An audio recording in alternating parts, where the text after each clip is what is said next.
Bonjour à tous les amis, j'espère que vous allez bien. Aujourd'hui on se retrouve pour une nouvelle vidéo. Aujourd'hui on se retrouve pour l'avant-match Barça-Francfort, match retour des quarts de finale d'Europa League. Le Barça fait 1-1 à l'aller à Francfort. Maintenant le Barça doit se qualifier en demi-finale d'Europa League au Camp Nou. Le Barça doit se qualifier. On va voir les formes des deux équipes comme d'habitude. Pour moi le Barça va se qualifier. Je vais vous dire pourquoi le Barça risque vraiment de se qualifier pour ce match retour de quart de finale d'Europa League. Aussi on va parler d'Ansu Fati. Est-ce qu'il est de retour? Est-ce qu'il pourra jouer? Est-ce qu'il pourra nous aider à nous qualifier? Et aussi on va parler du 11 idéal. Voilà, quel 11 faut-il aligner pour ce match? Bref, restez bien jusqu'à la fin de la vidéo, c'est très important. On va parler d'énormément de choses. Et maintenant nous on perd pas plus de temps, c'est parti les amis. Très rapidement avant de commencer la vidéo, j'aimerais vous présenter un des maillots que Mayogo m'a envoyé. Un maillot de Liverpool, cette fois-ci il est d'excellente qualité.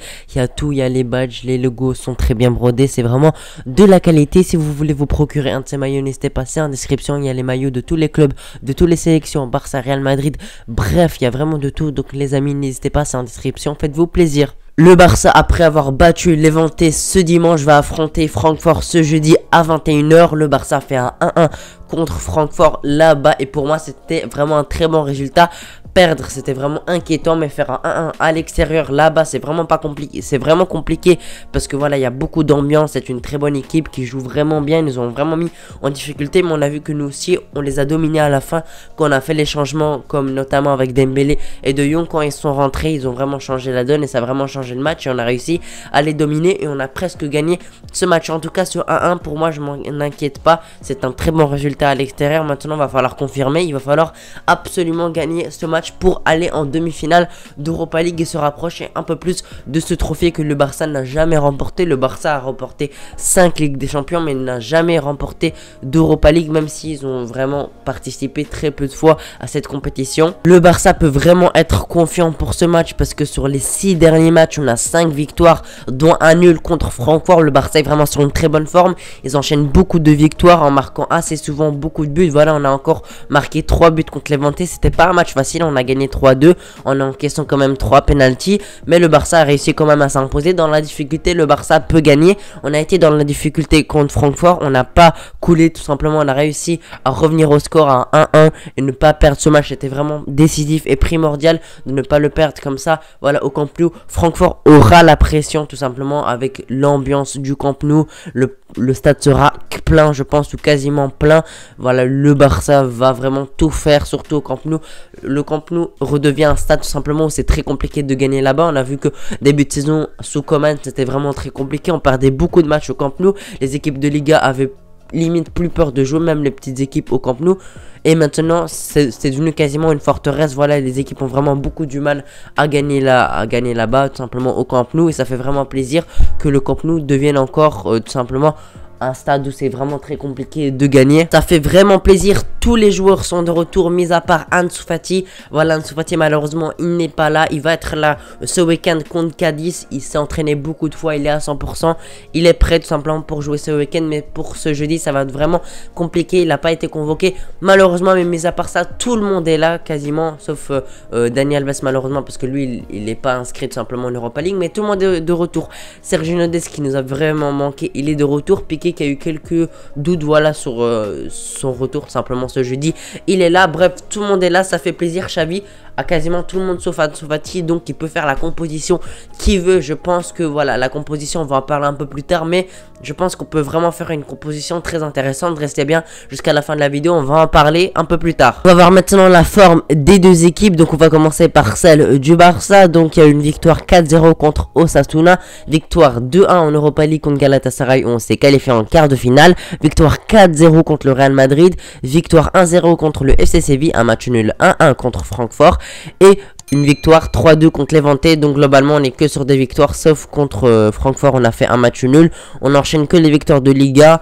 En Europa League ça se passe aussi bien, on a réussi à battre Galatasaray là-bas, c'est pas simple en Turquie de les battre, mais on l'a fait. Donc on est vraiment sur une très bonne forme, on est vraiment sur une très bonne dynamique, donc faut pas la stopper, faut absolument gagner et se qualifier. La forme de Francfort est vraiment très mauvaise sur les 6 derniers matchs, il n'y a qu'une victoire, 1-1 contre le Betis Séville, 0-0 contre Leipzig, 1-1 contre Nuremberg, je sais pas prononcer, 0-0 contre Greuther Fürth, 1-1 contre le Barça et une défaite 2-0 contre Freiburg. Donc on voit que ils sont vraiment sur une forme pas bonne, tout simplement. Ils marquent très peu de buts, voilà, ils ont vraiment marqué quasiment aucun but, mais ils en encaissent pas beaucoup non plus. On a vu que sur leurs 6 derniers matchs, ils n'ont pas encaissé 2, 3, 4 buts. Ils ont encaissé 2 qu'une fois contre Fribourg. Donc, c'est une équipe qui est assez solide défensivement. C'est pas une équipe qui encaisse énormément de buts, mais c'est pas une équipe qui marque beaucoup de buts. Et surtout que là, ils sont pas sur une très bonne forme. Ils perdent beaucoup de points en Bundesliga. Leur qualification dans une Coupe d'Europe est vraiment menacée parce que là, ça commence vraiment à devenir compliqué. Ils perdent trop de points. Et voilà, franchement, la forme de Francfort est vraiment pas incroyable. Donc, faut saisir cette chance et absolument gagner ce match. On n'a pas d'excuses. Maintenant, on va passer aux clés du match. Tout simplement, ça va être vraiment très important déjà de mettre de l'intensité dès le début du match, mettre du pressing, les étouffer, les empêcher de ressortir le ballon comme on a pu le faire par exemple face au Real Madrid où on a gagné 4-0. Voilà, l'équipe ne doit plus savoir ressortir le ballon. Dès qu'ils ont le ballon, faut essayer de le récupérer. Tout simplement, si on arrive à faire ça pendant une grosse partie du match, on risque de gagner ce match à coup sûr parce que l'équipe aura vraiment beaucoup de mal à ressortir le ballon.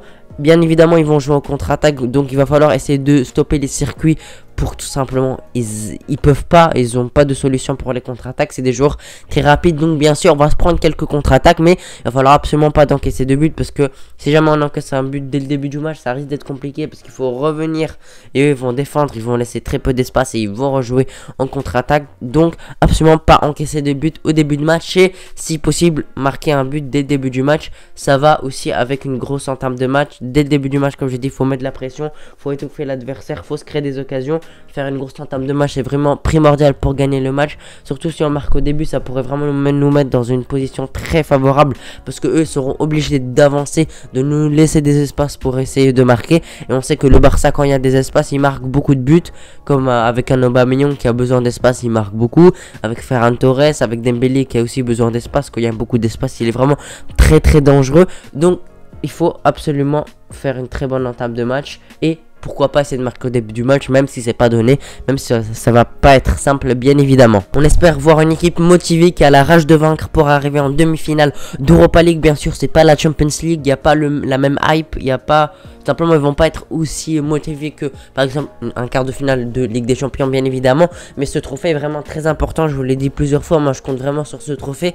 Je veux absolument que le Barça le gagne parce que voilà, on est sur une saison de transition. Si on peut gagner une Coupe d'Europe, ça ferait vraiment plaisir. Et si jamais on se fait éliminer, bien sûr, c'est ce que j'espère pas du tout. On fera une saison blanche parce que la Liga, c'est fini. Pour moi, il y a trop de retard. Le Real Madrid prend trop de points et perd pas de points. Donc, pour moi, la Liga c'est fini, donc il va falloir absolument déjà prendre la deuxième place de Liga, mais c'est pas le sujet, et gagner ce match pour se rapprocher de l'Europa League et de gagner tout simplement cette Coupe d'Europe. Donc on espère voir une équipe, un grand Barça pour se qualifier, un Barça des grands soirs. On espère voir ça tout simplement. On espère voir les joueurs tous au très haut niveau, comme par exemple face au Real Madrid, tout le monde était très bon, il n'y avait aucun joueur qui était mauvais.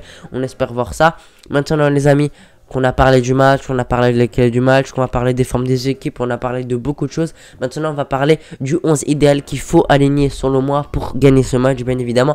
Ce n'est que mon avis, donc n'hésitez pas à donner votre 11 dans les commentaires. Ter Stegen dans les cages, bien sûr, voilà, il est sur une très bonne forme actuellement, même si c'est pas le Ter Stegen Prime, il est sur une bonne forme tout simplement. Dans la relance c'est propre, dans les arrêts c'est propre, donc pas grand chose à dire là-dessus sur son sujet. Il est vraiment très bon actuellement, donc bien sûr dans les cages en tant que titulaire. Maintenant la charnière centrale, j'ai hésité, mais je pense qu'il faut faire sa charnière centrale tout simplement.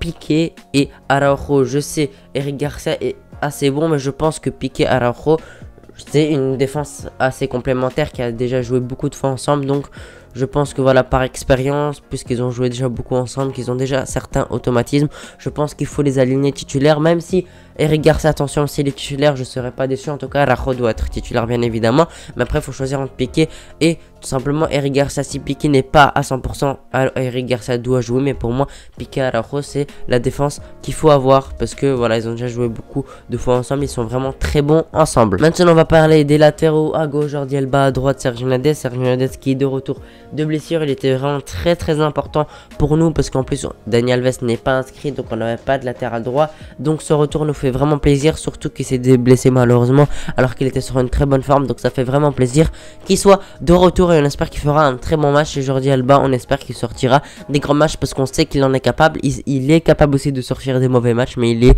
aussi capable de nous sortir des très grands matchs. Maintenant, le milieu, je pense que c'est assez classique. Busquets, Pedri, De Jong, c'est le meilleur milieu qu'on peut avoir selon moi. Les grands matchs qu'on a fait, le meilleur match qu'on a fait, c'est avec ce milieu Busquets, De Jong, Pedri.